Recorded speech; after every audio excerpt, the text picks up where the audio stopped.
Assalamu alaikum guys, welcome to another video from Ihsan Arabic. We have Habib here with us.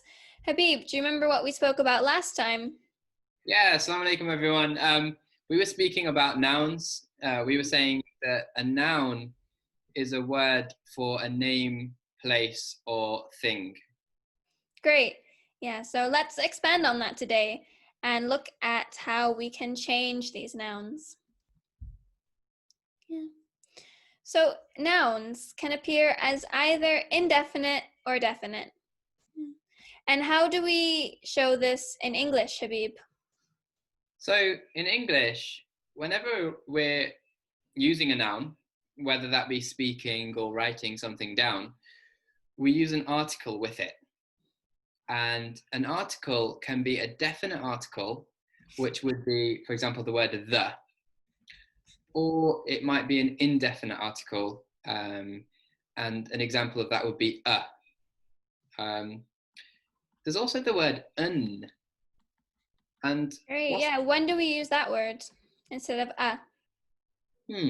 So the word un is used before nouns which begin with a vowel, like elephant or umbrella. You wouldn't say a elephant, because that sounds like you're stuttering.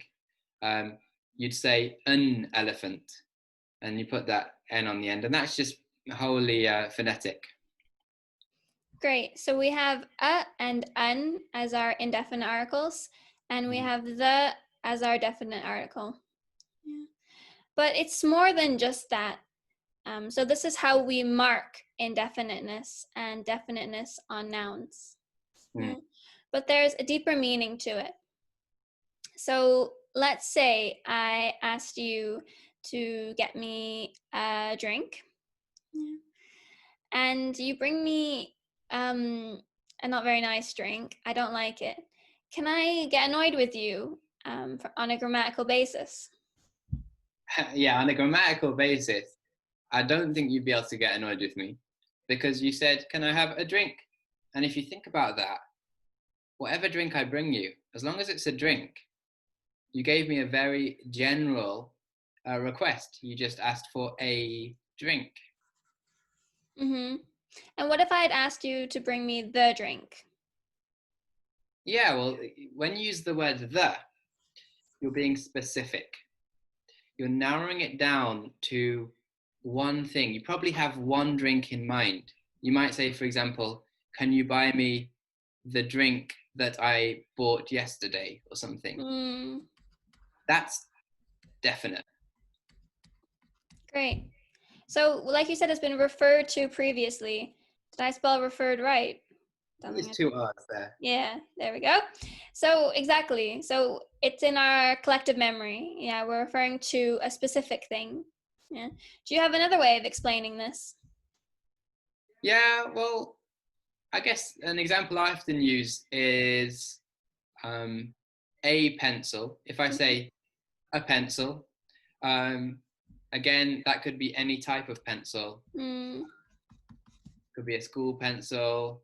It could be a really high quality art pencil. But if I say the pencil, then again, both the speaker and the listener probably have one specific one in mind. You know, I could say the pink unicorn pencil, for example. And, you know, again, it becomes very specific, and only that pencil will do. Great. So should we have a look at how we do this in Arabic?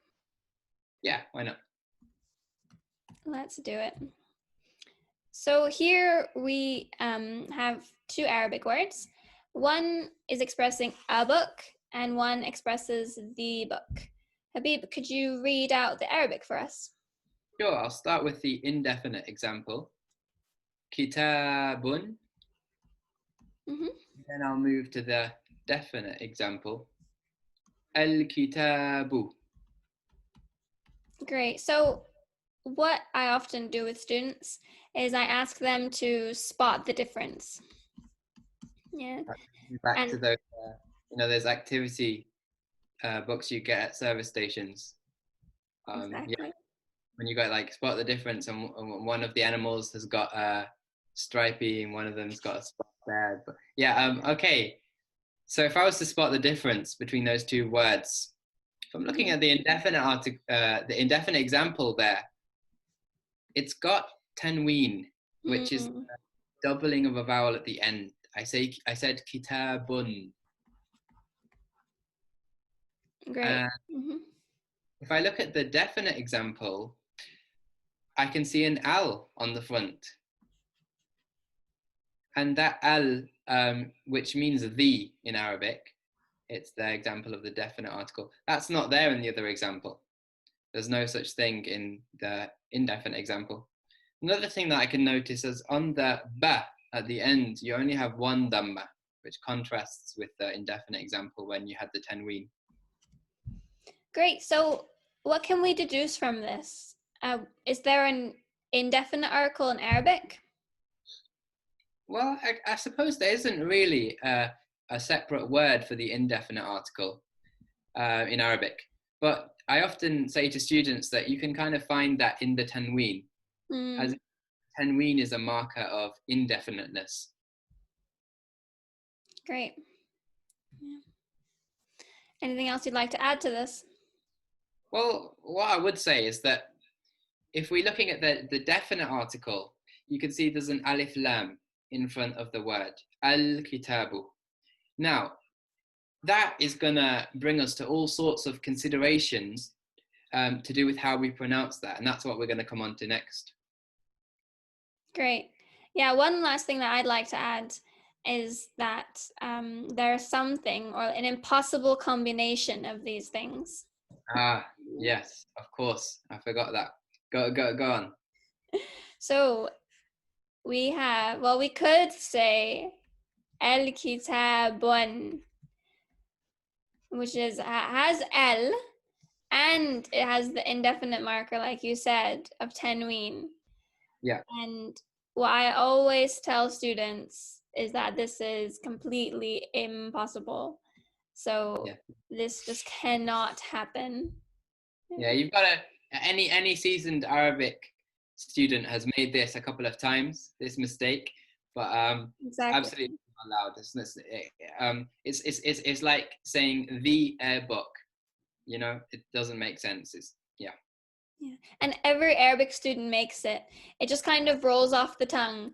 El kitabun, and then you self-correct. Oh, el kitabu, and people do this once or twice. I know I have, and then that's it. You always go for el kitabu and kitabun. Yeah, you're never gonna have tanween and al in the same word. Yeah. Exactly.